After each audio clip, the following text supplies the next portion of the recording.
Hi, everyone. This is Vig Kannan, and welcome to the second episode of Mosaic's Data and Analytics Hub podcast series. Today, we're speaking to Karnish, who is our head of client services. And the topic of this podcast is the role of data and analytics in the banking industry. Karnish, welcome to the podcast. I would hope you can start off with a little bit of an introduction about yourself. Yeah, hi Vic. Thanks for having me on this session. Hi, this is Karunesh, and as Vic mentioned, I head up the client services space for Mosaic. My primary role is to basically head up around all the product implementation and engaging with clients to address any kind of customization requirements as part of the implementation. I've been doing a good amount of implementation with multiple financial institutions, global banks for the past 3-4 years. That's been my high-level experience. Right, Karish, obviously over the last few years, Mosaic has worked with banks both in India and overseas in implementing analytical solutions. And one of the key drivers of the role of analytics is big data. Now, that's a phrase that we've all heard multiple times over the last few years. Can you tell us a little bit about how the landscape of data has changed, let's say, over the last decade? And what's changed particularly that has made banks and other financial institutions pay a lot more attention to it? Definitely, I agree. Like, probably there's a good amount of change in the data landscape for the past, I would say, probably a decade. Let me start with the reasons for which there has been a change. So, because I would say a good amount of the end customers are getting digital savvy, and their interaction, I would say, the interface with the probably all kind of banking services is happening through a technology driven, could be a smartphone, could be a mobile banking app, or could be any kind of your web app related to internet banking. There is a good amount of data which is getting generated, and all these interaction which was earlier happening through a physical visit to a branch is now happening through all these kind of technological solutions. So the need of capturing those user experience, the user behavior, is something which is not now available through physical channels, I would say. Earlier, you probably you will have a good amount of customers or bank visiting a branch and basically availing all kind of services, and side by side also providing all kind of necessary inputs from it comes of requirements or any kind of services they would like to have as part of their day-to-day requirements. So that was basically a source of input for earlier the banks. But now, because of all these changes which are happening and the interface happening through all these technological solutions, wherein the bank is totally dependent to get user driven insights through all these channels. So that's where the change of data is now actually moved from this level, wherein we are starting getting data from all these channels. And to store this data, we are basically, the banks are actually investing heavily in getting a centralized data infrastructure. It could be a data lake or could be any kind of data mart such solutions, which has those centralized repositories. So on the data landscape, this is the major reason I would say, wherein the bank have actually moved and basically navigated through a channel wherein they are going heavily on data side in terms of capturing those user driven insights to all kind of channels wherein the users are actually engaging with their services. So all those siloed applications which were there, all the legacy systems which were there earlier for traditional banks, which were not that capable or advanced to capture all these level of insight, have also basically forced the banks to make those changes and to make those, I would say, hard decisions to move away from those legacy systems and get into a new age technology solutions, which has those capabilities of capturing those systems. And then on top of it, it allows you to do a good amount of analytics, could be a customer behavior analytics, so that you can identify user insights around your customer behavior and then start rolling out products and services based on those behaviors. So I would say these are the two areas which has actually changed the complete landscape of the data and has actually asked the banks to make those hard decisions. You mentioned a couple of times in your response, Karnish, that banks have been forced to adopt to these new practices. Can you tell us a little bit about where you see the key challenges that banks are still facing in this space? The key challenges I would say the banks are facing right now is that though it's very easy to tell that you have to basically shift from a legacy system, new version technology which is capable of basically allowing you to capture all this information which is happening in the recent modern world. But in reality, even through going through a version change of your core banking solution, at least takes almost around 3 to 4 months, or I would say in many cases it takes around 6 months. So banks don't have kind of skilled resources they internally, and the kind of human sources they have, human resources they have, are not digitally native, or basically they come from a breed, I would say, a generation which is not tech savvy. That is actually limiting the banks, I would say, putting a lot of limitations and probably a drawback also to such banks to move away from legacy system to a new age solutions to address this, to basically capture this opportunity which is happening on the data side. Okay, and what is the role that fintechs are playing in this space? Because obviously they're a little bit ahead of the curve when it comes to technology compared to your, traditional banking systems. Yeah, definitely, definitely. As in, definitely as part of the, I would say, on the competitive landscape, because all these fintechs have an edge because they start with their entire, I would say, start of their business itself is to go through a technology-driven approach. So wherein banks are still in the paper kind of a paper pen mode, wherein they engage with any client and they go with a paper, probably a customer application form. When it comes to all these fintech players, their core business model is to basically put technology in every kind of customer acquisition, be it in lending, be it underwriting.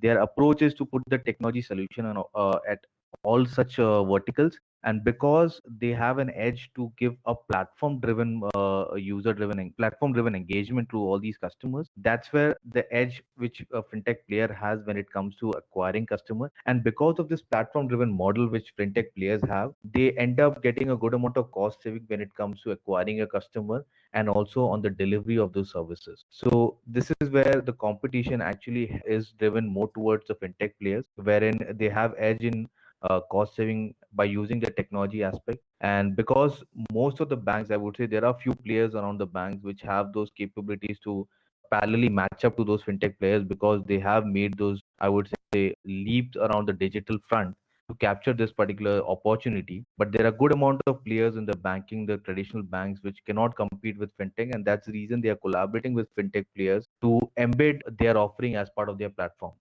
Okay.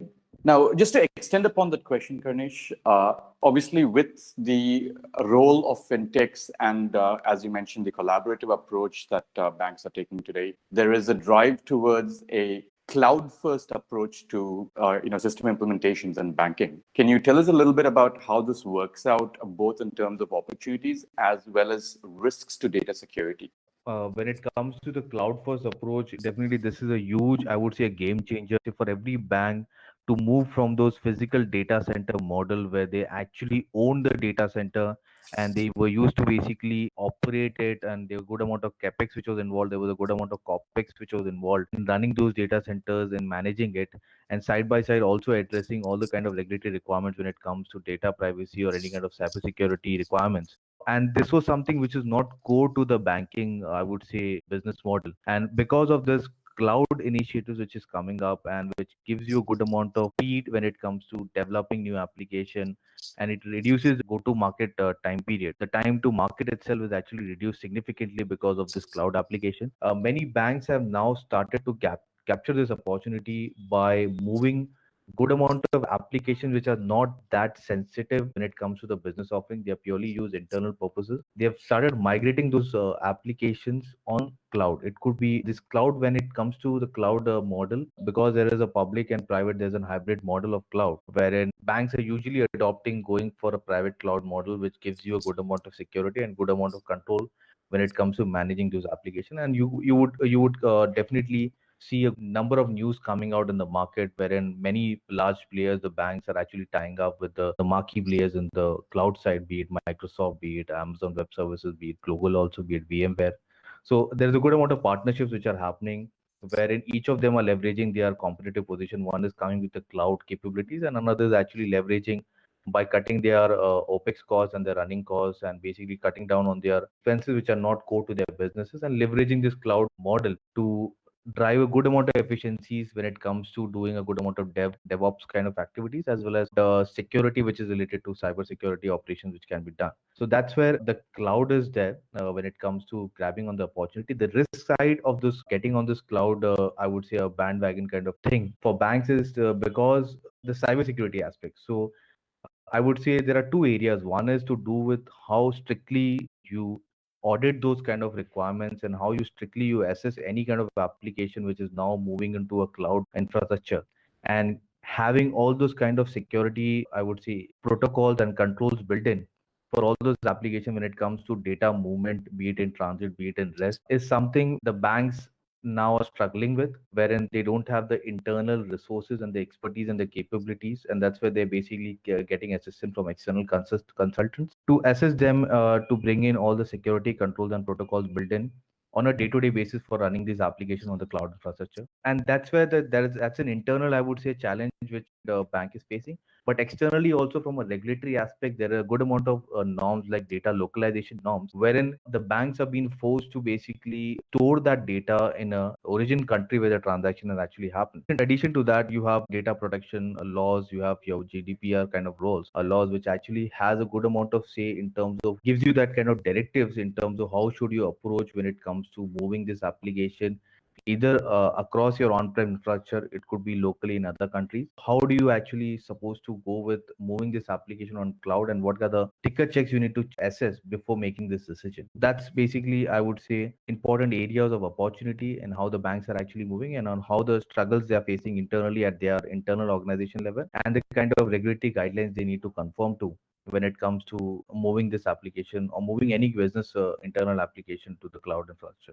Just to quickly touch upon the regulatory requirements that you had mentioned, Karnish. So, do you see a shift in the approach that regulators are taking to themselves adapt to, a new world where everything is driven by technology and, laws and regulations that were made 10, 15, 20 years ago are probably no longer applicable in the data space? So I would say yes, definitely. The as a banking regulator, there were a good amount of supervision activities the banking regulator in every country has to do. And now, because of this technological changes and a good amount of application which is running core to the bank, there are some core banking applications which is happening, which has been running internal to bank. There are specific functions in the banking regulator. There are some specific divisions which is only supposed to be doing, I would say, audit of all these applications on probably on a required intervals. For example, in India, you have RBI, which is actually audit and seeking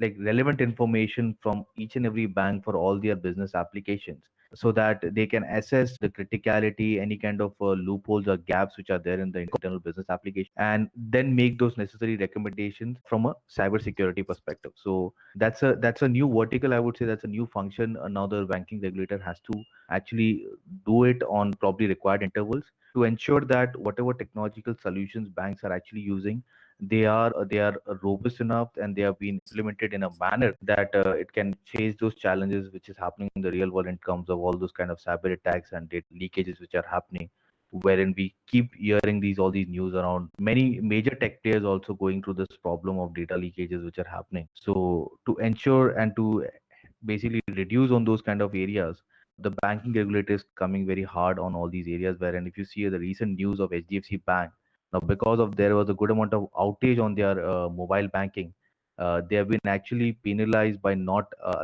being allowed to acquire a new credit card customer until unless they resolve and get to a specific SLA level of not having those outage very frequently. Got it. Just shifting the point of the conversation, Karnish. Obviously, with Mosaic, you've been involved in a number of technology implementations, banks both in India and overseas. Can you tell us a little bit about the role that Mosaic plays in this space, and what are we doing to help out the banking sector and financial services at large in the data space? So the thing is that as Mosaic, we come with a good amount of capabilities around the data, credit, and the risk space, I would say. And where we are actually helping banks is to basically capitalize on all the data which is getting generated internally. How can we synthesize those data which is owned by the bank by the external data which is a very unconventionally labeled in the public domain space, and which adds a good amount of value when it comes to the credit life cycle of any corporate borrower. So that's where we are actually giving them kind of a data driven solution offerings, and also giving them probably advising them on how to basically use those unconventional data sets which is available in the open domain, and also capitalize on a good amount of internal data which is owned by the bank. And because of the silos which has been available still present in many banks, we are helping them to advise them on all those data sets which are getting internally generated, synthesize them with those publicly available data sets, and generate a good amount of insights which is applicable to the onboarding and the monitoring credit life cycle of a corporate borrower, or probably I would say commercial borrower. So through this is a data driven solution offering. So we have a solution called as Global Data Hub, which is capable of providing the banks with all kind of data sets, be it the raw process data as well as insights when it comes to monitoring, or probably using those insights for the onboarding of any commercial borrower across the globe. So that's a data driven approach we are giving to banks to address the onboarding and the monitoring requirements. In addition to that, we are also helping banks to actually bring in a lot of efficiency and effectiveness in the monitoring, I would say, vertical of a corporate borrower. So because of the monitoring which was happening very, I would say, once in a year or probably once in 6 months, we have actually brought in a solution which is a flagship solution, which is named Early Warning Platform, which is there, which is meant for monitoring corporate commercial borrowers on a 24/7 basis by feeding in data sets coming in from the internal sources, which is basically the bank owned data sets, which could be your transaction and your trade driven systems and your internal rating system, and also getting data sets from the external domain, which are largely on the corporate registry, your media and litigation feeds, your regulatory databases, and synthesizing them and generating early warning alerts at a lead level so that credit analysts and the risk community which is sitting in banks are benefited through all these lead indicators which they get on their clients on a day-to-day basis. Take those preventive actions in the form of basically dropping on their exposures or basically cutting down on the exposure, and any kind of follow-ups they want to do to deep dive in any kind of alerts which are of significant risk and or probably a material impact which could have on the credit worthiness of a borrower. So these are the two areas wherein we are dealing with, and that's where we are also leveraging. And because the data is something which is common across, we are also, I would say, pivoting around the solution by providing them opportunity driven indicators so that they can also capitalize on these feeds by doing some sort of a cross selling when a client is going through an IPO, when a client is actually going through a mergers and acquisition. So all those kind of additional banking services around investment banking or around actually giving them kind of any kind of your lending opportunity around international trade is something also being given through the same solution. So we are addressing the opportunity also so that does not becomes probably a risk and a cost driven application. And it also adds a lot of value to do a sales enablement internally for the bank. Thanks, Karnish. One last question. Where do you see the future of data and analytics in banking? Where do you see the situation in 5 years from now, for example? So 5 years from now, I would definitely there would be a good amount of shift when it comes to the offerings the banks would be doing. A good amount of change would happen in terms of the business core business nature, which is a net interest income kind of a model which bank adopts, which becomes their core, I would say, source of income. They would definitely move into areas which would be, so you have a kind of a term which is used as embedded finance, wherein they will be starting offering their lending services to big corporate clients as part of their services. For example, Tata Motors kind of services, which is actually providing finances on the commercial vehicles or their passenger vehicle. In the platform of Tata Motors itself, the customers would start getting the lending services, which would be white label and which would be something which is under the hood is be provided by any commercial bank in India. But it is jointly collaborative between the bank and Tata Motors of providing those finances and probably getting a usage fee or probably in addition to the interest fee which they are getting. So embedded finance, and they would actually have to get into the banks would cannot rely on the net interest income model. They would definitely have to look for other avenues wherein they are trying to solve a problem of their clients by providing them either accounting or a payroll or a HR driven software. Could be an enterprise driven software taken up by a organization. In addition to that, also provide certain services around credit, around wealth management, insurance, or anything on that line, so that they can actually earn some good amount of revenues on those lines. So that's a major shift, I would say, and definitely the shift between physical to digital will happen. So definitely get into the digital side. So all your onboarding, credit rating, credit underwriting, which will happen digitally. Your SME financing will happen digitally. A good amount of cash flow based lending would start happening because of the GST network which has been set up and the kind of connectivity the PCR framework will bring in from the RBS side. You would see a good amount of SME financing which is happening because recently itself the trade factoring is already happening on the portal on the digital solutions. A good amount of credit lending will also happen when it comes to SME. Retail has already been taken over from a digital side, but you'll see a good amount of coverage happening on the corporate side as well. So this obviously further amplifies the role of data and also ensures that it's not just banks working in isolation, but they need to start collaborating. For example, the data motors example you gave me, there's going to be a lot of data sharing happening between organizations, between the financial services and non-financial services as well, right? Yeah, definitely Right. data sharing would happen, and that's where the account aggregator model, which the RBI set up, wherein the account aggregator is being given as a position